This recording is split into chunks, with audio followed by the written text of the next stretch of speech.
Assalamualaikum warahmatullahi wabarakatuh. Halo teman-teman, perkenalkan nama saya Irma Fitri Nurjana dengan NIM 2512320014. Saya dari Prodi PGMI 2 akan mempresentasikan mata kuliah Metode Studi Islam dengan judul Teologi dalam Islam. Di sini teman-teman sudah tahu apa belum apa yang dinamakan teologi dalam Islam? Mari kita simak videonya bareng-bareng. Jadi teman-teman, pengertian teologi dalam Islam. Apa sih teologi dalam Islam itu? Jadi, teologi dalam Islam adalah ilmu yang membahas tentang akidah dan keimanan, seperti keberadaan Allah, sifat-sifatnya, kenabian, wahyu, hari akhir, serta takdir dan kebebasan manusia. Dalam Islam, teologi dikenal sebagai ilmu kalam, yang berkembang untuk menjawab perbedaan pemikiran dan mempertahankan ajaran akidah. Kajian ini menggunakan sumber Al-Quran, hadis, dan pendekatan rasional dan filosofis untuk menjelaskan dan menjaga kemurnian ajaran keimanan. Next, kita lanjut pada bagian B, yaitu sejarah lahirnya persoalan dalam teologi Islam. Sejarah lahirnya persoalan teologi dalam Islam atau ilmu kalam bermula setelah wafatnya Nabi Muhammad SAW pada tahun 632 Masehi. Ketika Nabi masih hidup, persoalan keimanan dan ajaran agama langsung dijelaskan oleh beliau, sehingga tidak banyak terjadi perdebatan teologis. Namun setelah beliau wafat, umat Islam mulai menghadapi berbagai persoalan, terutama mengenai kepemimpinan umat. Perbedaan pendapat ini semakin berkembang pada masa pemerintahan Ali bin Abi Thalib yang berselisih dengan Muawiyah I dan memicu terjadinya Perang Siffin pada tahun 657 Masehi. Next, dari konflik tersebut muncul kelompok Khawarij yang berpendapat bahwa orang Islam yang melakukan dosa besar dianggap kafir. Perdebatan tentang iman, dosa besar, dan kehendak manusia kemudian melahirkan berbagai aliran teologi seperti Murji'ah, Mu'tazilah, dan Ahlussunnah wal Jamaah, serta faktor politik. Perkembangan ilmu pengetahuan dan interaksi umat Islam dengan pemikiran luar seperti filsafat Yunani juga mendorong para ulama merumuskan ajaran akidah secara lebih sistematis yang kemudian dikenal sebagai ilmu kalam. Kita lanjut pada bagian C, yaitu berbagai aliran dalam teologi Islam. Dalam kajian teologi Islam atau ilmu kalam, muncul beberapa aliran pemikiran yang membahas masalah iman, dosa besar, kehendak manusia, dan sifat-sifat Tuhan.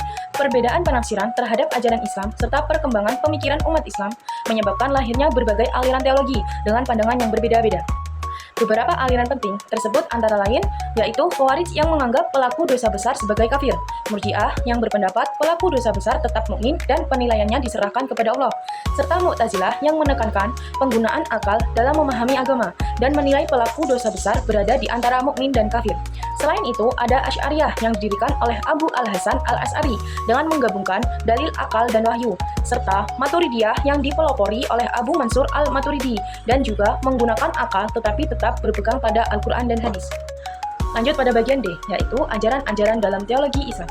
Teologi dalam Islam atau ilmu kalam membahas pokok-pokok keimanan atau akidah yang menjadi dasar keyakinan umat Islam, seperti kepercayaan kepada Allah, para nabi, wahyu, dan hal-hal gaib. Salah satu ajaran utamanya adalah tauhid, yaitu keyakinan bahwa Allah Maha Esa dan tidak ada Tuhan selain Dia. Selain itu, teologi Islam juga membahas kenabian atau nubuwah, yaitu keyakinan bahwa Allah mengutus para nabi untuk menyampaikan wahyu, termasuk Nabi Muhammad sebagai nabi terakhir. Wahyu tersebut menjadi pedoman hidup umat manusia yang tercantum dalam kitab suci seperti Al-Quran. Selain itu, teologi Islam juga mengajarkan tentang hari akhir, yaitu hari kebangkitan manusia untuk mempertanggungjawabkan perbuatannya. Ajaran lainnya adalah kodok dan kodar atau takdir, yang menjelaskan bahwa segala sesuatu terjadi atas kehendak Allah. Namun, manusia tetap memiliki usaha dan tanggung jawab. Teologi Islam juga menekankan hubungan antara iman dan amal, yaitu bahwa keimanan tidak hanya diyakini dalam hati, tetapi juga harus diwujudkan melalui perbuatan baik dalam kehidupan sehari-hari. Jadi, kesimpulan dari materi yang sudah saya sampaikan sejak awal, yaitu teologi dalam Islam adalah ilmu yang membahas tentang dasar-dasar keimanan, seperti ketuhanan, kenabian, wahyu, hari akhir, dan takdir. Ilmu ini dikenal sebagai ilmu kalam dan bertujuan untuk memperkuat serta mempertahankan akidah umat Islam berdasarkan ajaran Al-Quran dan hadis yang dibawakan oleh Nabi Muhammad SAW. Persoalan teologi muncul setelah wafatnya Nabi Muhammad karena perbedaan pemahaman dan konflik politik yang kemudian melahirkan berbagai aliran teologi seperti Khawarij, Murji'ah, Mu'tazilah, Asy'ariyah, dan Maturidiyah. Melalui teologi, umat Islam dapat memahami ajaran akidah dengan lebih mendalam dan tetap menjaga keimanan. Terima kasih atas tugas hari ini. Saya Irma Fitri Nurjana. Memohon minta maaf sebesar-besarnya jika ada kesalahan. Wassalamualaikum warahmatullahi wabarakatuh.